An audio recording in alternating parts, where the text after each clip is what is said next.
Hey guys, Jason here. Today I'm going to do something a bit off the cuff. It's something I've been wanting to talk about for a minute, ever since I saw Doctor Strange in the Multiverse of Madness. And I know I talked about it in my Multiverse of Madness video, but it's really something I've tried to kind of cultivate and curate. And I think I finally have my thoughts on it together, which is what I like about the characterization of Wanda Maximoff, aka the Scarlett Witch. Spoilers ahead if you haven't seen WandaVision or Age of Ultron, Civil War, Infinity War, Endgame, and Multiverse of Madness. You have been warned. One thing I know I mentioned in my Doctor Strange videos that I really liked about the characterization of Wanda in the film is making her the villain. And I know that might feed into the common distressed woman is crazy and goes mad. But I honestly don't think so. I think her fall from grace has been well played, well thought out, and the building blocks, they're all there. It's, you just really have to have an objective point of view. I really like Wanda as a character. I have from the get-go. Not just because she's played to perfection by Elizabeth Olsen, but she's a very complex character. I know she's kind of serves as the primary antagonist in Doctor Strange in the Multiverse of Madness, and she's treated in a very villainous way. But I wouldn't really see her so much as a villain. She's just trying to have everything that she's ever wanted. I mean, she's gone through so much turmoil and so much pain, and she wants to build some semblance of something good. And even though there's a bit of a skewed outlook on that, one that's been warped and twisted and mangled by the corrupting power of the Darkhold. Now, one common criticism I've heard is that her characterization in Multiverse of Madness undermines the character growth that she went through in WandaVision. I've got an opinion on that might be a bit controversial. But I'm going to go for it anyway, which is, if you really look at it, if you really think about it, if you really go back through WandaVision and you really look at it at its core, did she really learn anything? I mean, did she really do...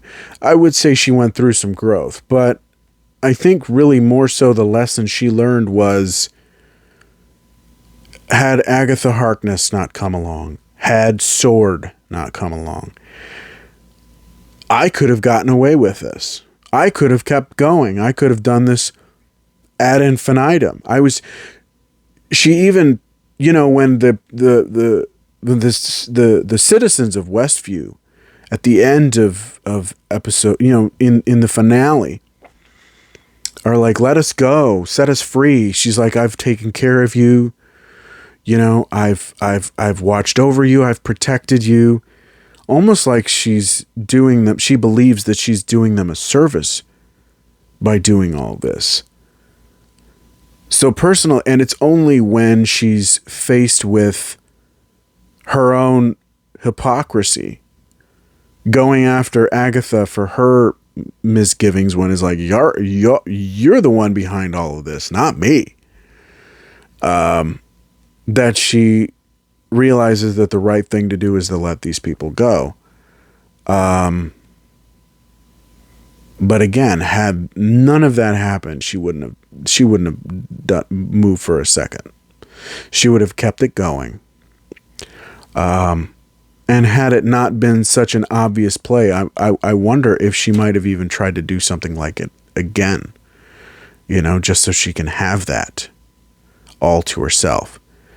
Now, I'm not saying her actions make her a bad person. Again, I'm totally Team Wanda on all this. Honestly, I think the name of the movie should have been changed from Doctor Strange in the Multiverse of Madness to Scarlet Witch and the Multiverse of Madness. But I digress. She's just trying to do what she thinks is best. And she's also been warped and twisted not only by the Darkhold, but by Hydra and the propaganda that they spit out. They fed to her in her, during her experiments. She was, at that point, she was definitely an agent of Hydra when they first met her in Age of Ultron. And then she joins up with Ultron. Her and Pietro, her brother, join up with Ultron.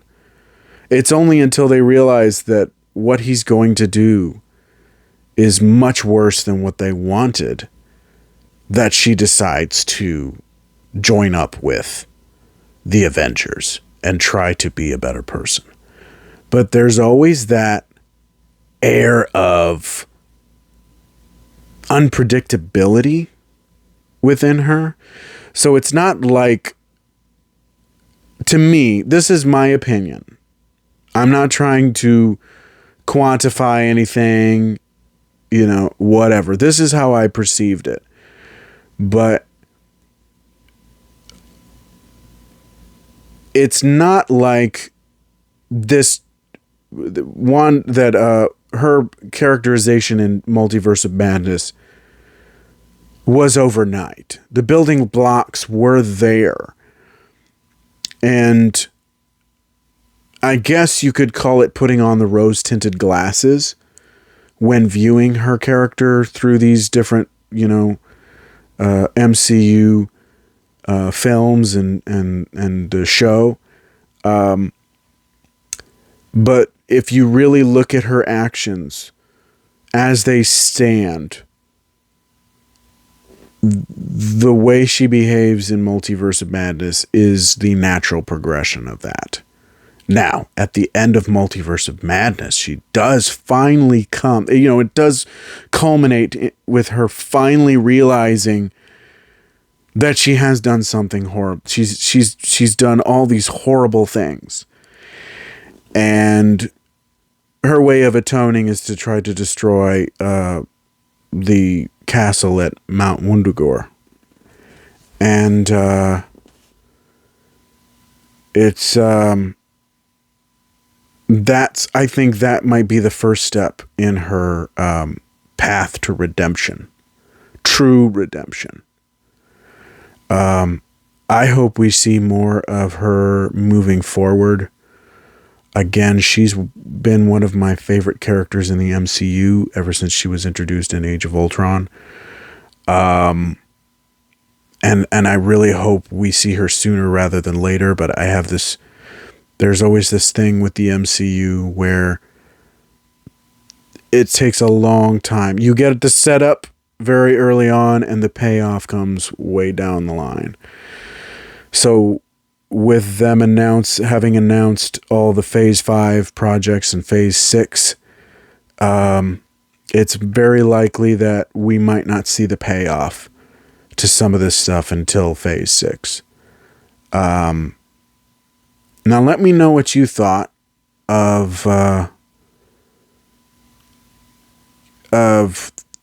the characterization of Wanda in Multiverse of Madness. I would love to hear your opinions. Keep it civil.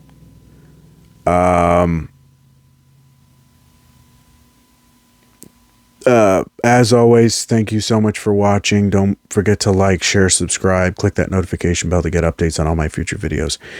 And I will see you in the next one. Bye.